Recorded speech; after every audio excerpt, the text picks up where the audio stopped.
Video में हम जानेंगे एटॉमिक स्ट्रक्चर के बारे में। चलिए वीडियो को शुरू करते हैं और जानते हैं एटॉमिक स्ट्रक्चर के बारे में। परमाणु सिद्धांत।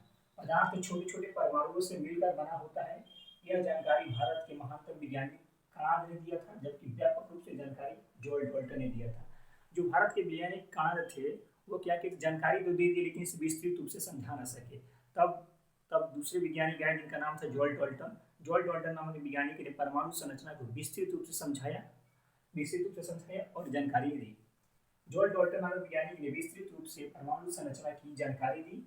इन्हें परमाणु संरचना का इसलिए से जनक कहा जाता है। इन्होंने पहली बार परमाणु संरचना की विस्तृत रूप से जानकारी दी, इसलिए इन्हें परमाणु संरचना का जनक कहा जाता है। इन्होंने परमाणु एटम शब्द दिया और कहा कि परमाणु को कभी भी तोड़ा नहीं जा सकता। मैंने जॉर्ज डाल्टन नामक वैज्ञानिक थे, उन्होंने एटम शब्द दिया और कहा तो परमाणु को कभी तोड़ा नहीं जा सकता क्योंकि ये ईश्वर द्वारा प्राप्त होते हैं। लेकिन आधुनिक समय में जॉर्ज डाल्टन के सिद्धांत को काट दिया गया और एटम को electron, proton, neutron, Mason, pi इत्यादि में पॉजिट्रॉनों में तोड़ दिया गया। ये सब देख सकते हैं। आधुनिक समय में जॉर्ज डाल्टन के सिद्धांत को काट दिया गया और परमाणु को इलेक्ट्रॉन, प्रोटॉन, न्यूट्रॉन, पॉजिट्रॉन, न्यूट्रॉनों, मेसान, पाई इत्यादि में तोड़ दिया गया। परमाणु के नाभिक में प्रोटॉन तथा न्यूट्रॉन रहते हैं, जबकि इलेक्ट्रॉन वृद्धि पथ पर चक्कर लगाता है। जहाँ प्रोटॉन और न्यूट्रॉन जहाँ रहता है उसे हम न्यूक्लियन कहते हैं, उस नाभिक को न्यूक्लियन कहते हैं। परमाणु के नाभिक में प्रोटॉन तथा न्यूट्रॉन पाया जाता है, जबकि इलेक्ट्रॉन बाहर चक्कर लगाता है। परमाणु के मूल कण वैसे मूल कण जिसका निर्माण किसी अन्य कण की सहायता या आवश्यकता से नहीं होता, उसे परमाणु का मूल कण कहते हैं। ये अस्थायी और अस्थायी होते हैं। यह परमाणु में अनिवार्य रूप से उपस्थित होता है। इनकी संख्या 3 होती है। परमाणु में उपस्थित रहता है इलेक्ट्रॉन, प्रोटॉन, न्यूट्रॉन, जबकि मेसान, पाई, एंटी न्यूट्रिनो, पाई इत्यादि उपस्थित नहीं रहता है। प्रतिकण, दो स्वभाव के बिल्कुल विपरीत कण जब आप एक दूसरे से आपस में टकराते हैं तो दूसरे को नष्ट कर देते हैं। जैसे कि इलेक्ट्रॉन तथा पॉजिट्रॉन एक दूसरे के प्रतिकण हैं। जब एक दूसरे के सामने आते हैं तो एक दूसरे को नष्ट कर देते हैं। परमाणु का आकार गोलाकार होता है, जिसके बाहर इलेक्ट्रॉन चक्कर लगाता है। प्रोटॉन तथा न्यूट्रॉन अंदर रहते हैं जो कि न्यूक्लियन में रहते हैं, लेकिन परमाणु उच्च गति से गतिशील रहता है और परमाणु का आकार गोलाकार होता है और इसके बाहर इलेक्ट्रॉन चक्कर लगाते रहता है। परमाणु के केंद्र को नाभिक कहते हैं। नाभिक धन आवेशित होता है।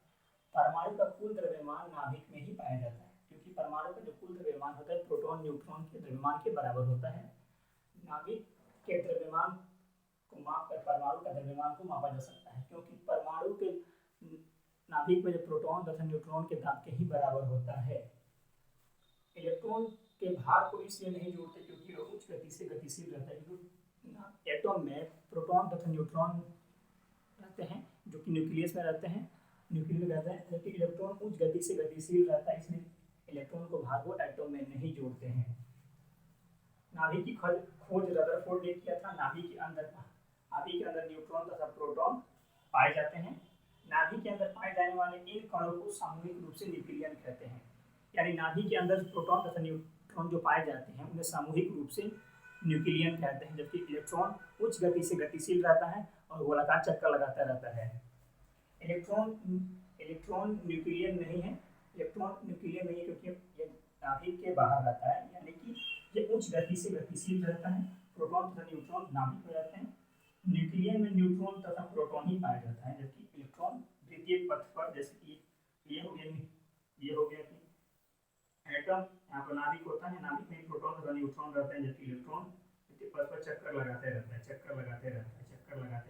परमाणु की त्रिज्या को हम लोग ए से डिनोट किए हैं और नाभिक की त्रिज्या को बी से डिनोट किए हैं। जैसे कि परमाणु की त्रिज्या को एंगस्ट्रम कहते हैं। ये परमाणु की त्रिज्या है। परमाणु की त्रिज्या को एंगस्ट्रम में मापते हैं, जिसे ए से डिनोट करते हैं। परमाणु की त्रिज्या बराबर 1 एंगस्ट्रम बराबर 10 टू द 10 मीटर होता है। ठीक है। नाभिक की त्रिज्या को फॉर्मी मापते हैं। नाभिक की त्रिज्या को फॉर्मी मापते हैं। नाभिक त्रिज्या बराबर 10 टू द पावर -15 मॉलिक्यूल्स बराबर 1 फॉर्मी होता है।